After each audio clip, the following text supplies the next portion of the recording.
What's going on, guys? It's your boy Manny here with Yellow Tape DFS, here to do a recap on our roster construction for the cash games of what we just had for Week 8 of the NFL. So what we did here is we looked at all the games, took a look at how you thought the game scripts were going to be, and for me personally, when I looked at Patrick Mahomes going against the New York Jets, I thought there's no way that this guy's price tag doesn't pay off. I know a lot of people were weary of him getting pulled out in the fourth quarter because they'd be ahead by so much. But even if that were to be part of the game script, for you to get pulled out because you're ahead so much, it means the guy would have had to been successful already in the game. So with that being said, I wanted to pair him with his wide receiver one, Tyreek Hill, which wasn't a bad idea. Kelsey wasn't too far behind of being a bad idea either. All right, but we'll get to that later. Then some of the chalkier plays like Hunt and Williams. Obviously, you want to play chalk. It's a cash game. They did not do as well as my favorite two GPP options, which were Dalvin Cook and Giovanni Bernard. Keenan Allen, he was a lock for me almost everywhere.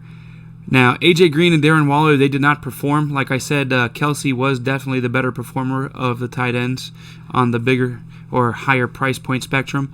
And then Mims was just a great punt play as far as throwing somebody in for cheap.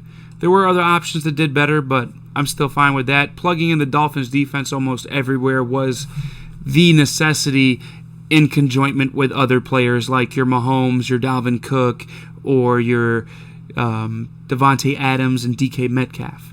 All right, so we did place 28th out of 444 entries, needing to beat half the field, but we definitely did that. I also plugged this lineup in to the $100 single entry where we placed 7th. So we did well there as well. Then moving along beyond that, as far as roster construction goes, my highest lineup in the 20 max entry for the $3 happened to be the one that I have up here. Lamar Jackson, Dalvin Cook, Josh Jacobs, DK Metcalf, Bourne, Allen, Bryant, Williams, and Dolphins defense. Now, if I would have stuck to my guns without trying to throw in some chalk here, Bernard would have been in here, which would have been huge. And it does save you a little bit on salary. We would have tried to do something as far as moving Jackson to Mahomes.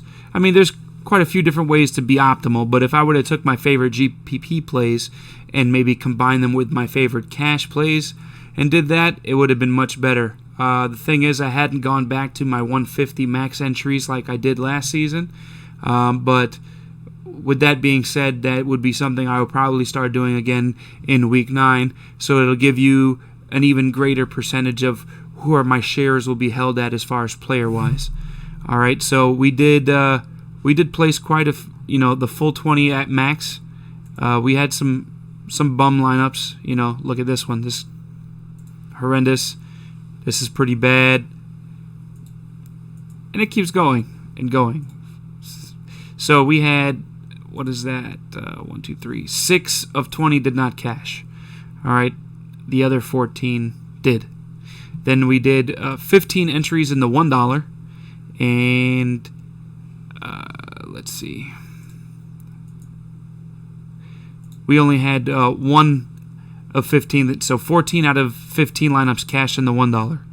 So that did pretty well. And then we did an afternoon slate, a 3 max, and we actually hit first and fourth. It was a baby one because I entered the contest a little late, but we had a small takedown. It's $100.